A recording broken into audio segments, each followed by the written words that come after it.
Asia cup 2025 rising স্টারসের ফাইনালে বাংলাদেশকে হারিয়ে পাকিস্তান চ্যাম্পিয়ন হয়েছে। অনেক অনেক অভিনন্দন পাকিস্তান ক্রিকেট দলকে।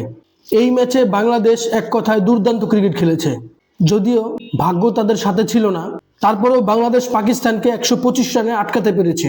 ফাইনাল ম্যাচের প্রেসারে 125 রান, পাকিস্তানের বোলিং অ্যাটাক এত ভালো, তখন মনে হচ্ছিল বাংলাদেশের জন্য এটা টাফ হবে।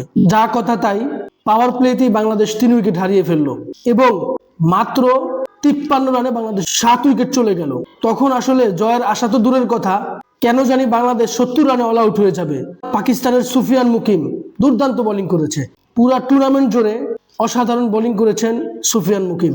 সেখানেই হয়তো বাংলাদেশ ম্যাচ থেকে একেবারে ছিটকে গিয়েছে এবং বাংলাদেশ ক্রিকেট ফ্যান্সরা এই ফাইনাল জয়ের আশা ছেড়ে দিয়েছে। তবে রাকিবুল হাসান, মেহরাব যেভাবে তারা অ্যাটাক করেছে এবং শেষ দিকে রিপন মন্ডল, সাকলাইন অসাধারণ ব্যাটিং করেছেন।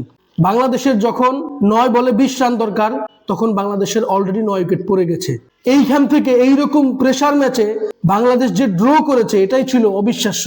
বাংলাদেশের বোলাররা যেভাবে শেষ নিঃশ্বাস পর্যন্ত ফাইট করে গিয়েছে, এটা ছিল দেখার মতো। অনেক বেশি গর্ব হচ্ছে রিপন মন্ডল, সাকলাইনের জন্য।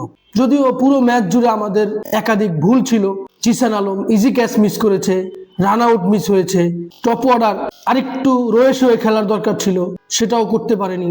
আকবর আলী, ইয়াসির রাব্বি এরা তো অনেক এক্সপেরিয়েন্স প্লেয়ার। তবে বাংলাদেশ যদি এই ম্যাচ জয়লাভ করত, সেটা ছিল সোনায় সোহাগা, বাট বাংলাদেশ সেটা পারে নাই। কিন্তু বাংলাদেশ যে ফাইট শো করেছে, এটা গর্ব করার মতো বিষয়।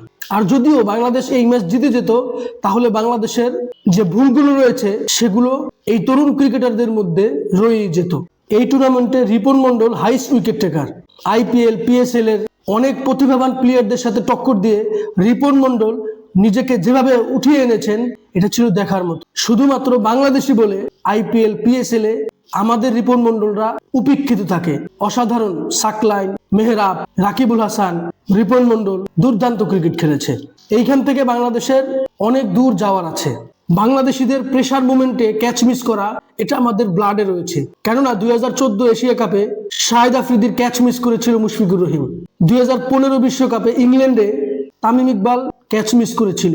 অতএব ক্যাচ মিস করাটা আমাদের ব্লাডে রয়েছে।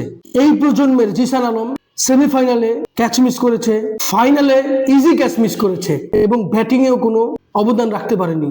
অবশ্যই এই সমস্ত বিষয়গুলো জিসান আলমকে আরো বেশি আত্মবিশ্বাস যোগাবে ভবিষ্যতে, যাতে এই ভুলগুলো না হয়। সব মিলিয়ে 2025 রাইজিং স্টারস এশিয়া কাপে অসাধারণ পারফরমেন্স করেছে বাংলাদেশ ক্রিকেট দল। তবে যদি ফাইনালটা বাংলাদেশ জিততে পারতো, নতুন একটি অর্জন হতো। তবে এই মুহূর্তে বাংলাদেশ ন্যাশনাল টিমে জাকির আলী অনিক, নুরুল হাসান সোহান এদের পরিবর্তে রিপন মন্ডল, হাবিবুর রহমান সোহান, আকবর আলী এদেরকে সুযোগ দেওয়াটা সময়ের দাবি। জানি না বাংলাদেশ টিম ম্যানেজমেন্ট কিভাবে চিন্তা করছে। এ নিয়ে আপনার কোনো মতামত থাকলে অবশ্যই আমার সাথে শেয়ার করবেন। ভিডিওটি ভালো লাগলে লাইক, কমেন্ট, শেয়ার, সাবস্ক্রাইব করবেন। ধন্যবাদ।